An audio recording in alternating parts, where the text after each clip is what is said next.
तरी बाप मिळाल्यासारखं, कुठेतरी माझं कोणीतरी मिळाल्यासारखं मला तिथं लाभलं. म्हणजे इतकं छान वाटलं ना, ते डोळ्यातलं इतके खुशीचे अश्रू, ते अश्रू होते ना भयंकर. इतकं छान वाटलं मला. मग त्यांनी मला जवळ घेतलं, मला गोंजारलं. एखाद्या लहान बाळाला आपलं बाप कसं गोंजारतो तसं मला त्या ठिकाणी वाटलं.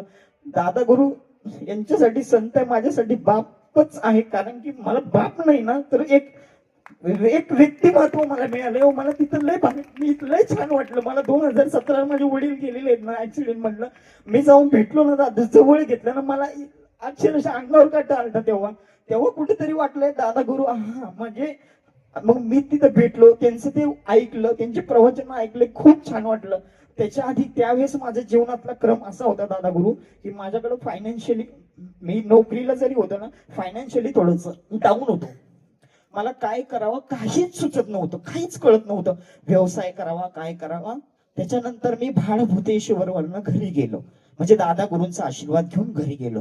घरी गेल्याच्या नंतर काही 15-20 दिवसामधनं डोक्यात काय अचानक वाटलं मला, डोक्यात काय असं अचानक आलं, आणि मी एक नवीन व्यवसाय सुरू करायची संधी माझ्या डोक्यात कल्पना आली. आणि कसं होतं की आध्यात्मिक मी जोडलेलंच होतो. त्याचप्रमाणे माझ्या डोक्यात मग आलं की मी आध्यात्मिक धार्मिक व्यवसाय करायचा. मग मी काहीतरी अशा शोधतोय की तो व्यवसायाचं मला इथे हे नाही सांगायचं, पण मला काहीतरी आयडिया दिली. त्याच्यानंतर मग तो प्रोग्रेस व्हायला लागला. मी 4-5 नावं सुद्धा दादा गुरूंनी सांगितलं. ते म्हणे ते नको ठेवू, आता ते मला सांगतील काय ठेवायचं. मी अक्षरशः त्यांनी जो आशीर्वाद नाव रूपी दिलं ना, त्याच नावाला पुढे घेऊन जाणार आहे. आणि मला इतकं छान वाटतंय की दादा गुरु तुम्ही माझ्या आयुष्यात आले, मी धन्य झालो.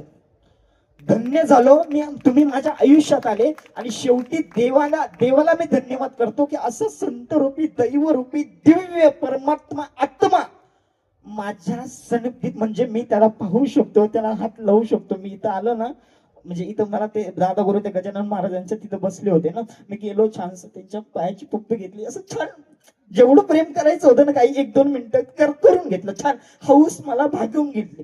त्यातनं जो मिळालेला आनंद आहे ना, तो फार छान होता. तो आनंद कुठेच मिळत नव्हता मला. त्याच्याबद्दल मी खूप खूप मनापासून दंडवत करतो. धन्यवाद.